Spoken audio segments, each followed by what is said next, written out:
on ASAP XB! Here's a little reminder that there's a new album out. It's called Gary Valenciano. Who's he? But Gary Valenciano Replay, it's out. Uy! It's out! Thank you, Sir Gary. Okay. Sige. And it's the birthday. It's the birthday of some of the girls who are handling the chill out, this area right here. Yay! Happy birthday! Happy birthday! Okay guys, be part of the ASAP Official Fever. I-like nyo na ho kami, please lang. I-like nyo na ho kami. Follow nyo ho kami at maging shoutout nyo ho kami sa aming mga accounts. ASAP TV, multiply.com, Facebook, at Twitter accounts namin po at ASAP Official. Okay, Shayna. Okay. Gaya na lang naming tweet of the week. Ang sabi ng bird, tweet. Ang sabi ni Einrich, ASAP XB rocks because no other show can do entertainment the ASAP XB way. From pop, ballad, teka lang, meron pa. Hindi kayo masyado excited. From pop, ballad, hip-hop, classical, rock, name it, we got it. I love it! So you win 2 ASAP XB passes. Kaya makakaparty ka na namin next week. Yahoo! Yahoo! Yahoo!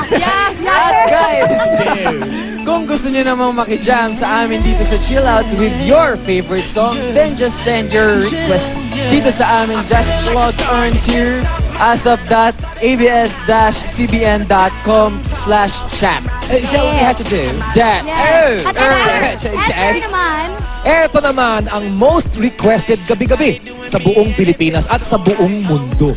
At ang bagong primetime bida magsisimula na sa Lunes. That's tomorrow. Yes! Ito, umpisahan natin with Cocaine, bago TV Patrol, at pagkatapos ng TV Patrol, Noah. Ano pa? Immortal. Ano pa? Magkaribal. Ano pa?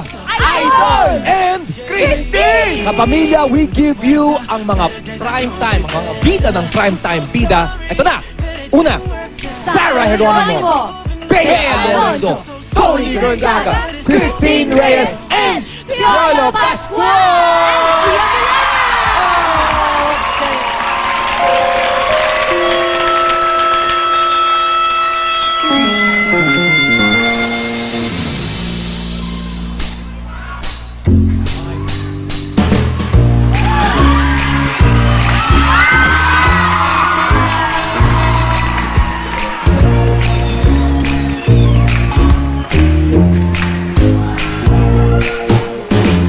Never know how much I love you. Never know how much I need. When you put your arms around me, that fever that's so hard to bear. You give me fever. When you kiss me, even when you hold me, You give me fever.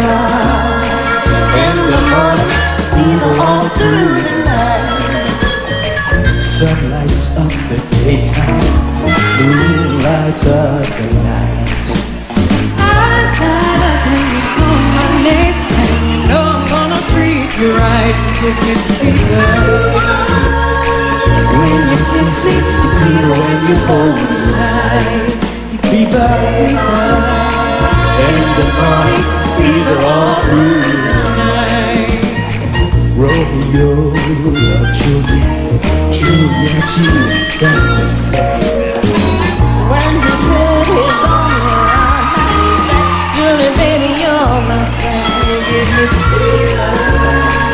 When we kiss it, fever with a flame. Fever, I'm fighting. Fever, yeah, I burn.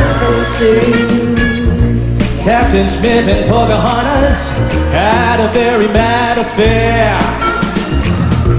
When her daddy tried to come home, she said, oh, daddy, don't you dare give me fever. Oh, this kiss is fever when he holds me tight.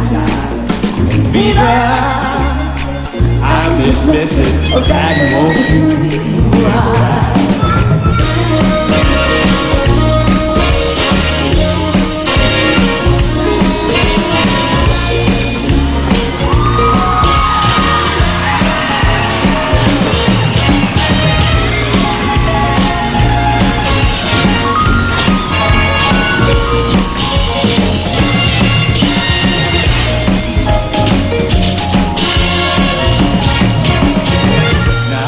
listen to my story. Here's the point that I have made. 6 for more to give you fever. Read the Fahrenheit centigrade. They give you fever. When you kiss me, fever that you live and learn. Fever till you sense it. What a lovely way to learn. What a lovely way to learn. What a lovely way to burn.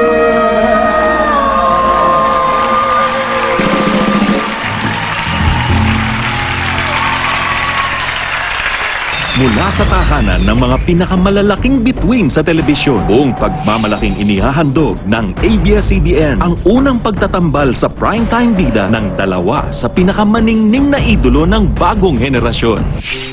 Isa siya sa pinakahinahangaang leading men ng bansa. And probably the most awarded actor of his generation.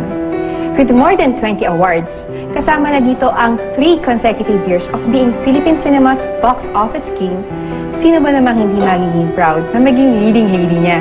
Iba't ibang karakter na ang ginampanan niya. Iba't ibang emosyon kanyang pinakita. At lahat yon, may pagmamalaki talaga. Hinangaan siya hindi lang sa kanyang angking kagandahan, ngunit sa bawat pagganap sa telebisyon o pelikula. Kaya naman pinarangalan bilang isa sa pinakamahuhusay na aktres sa buong bansa. At masayang-masaya po akong makasama siya sa kauna-unahan naming teleserye. Kailangan niyong abangan ng kakaibang pagganap niya bilang si Mateo Rodriguez. At lahat ng kapamilya, inaabangan na ang kanyang muling pagganap bilang isang taong lobo sa katauhan ni Lea Ortega. Kapamilya, please welcome Philippines box office king, Mr. John Lloyd Cruz. And one of the country's premier actresses, Miss Angel Locsin.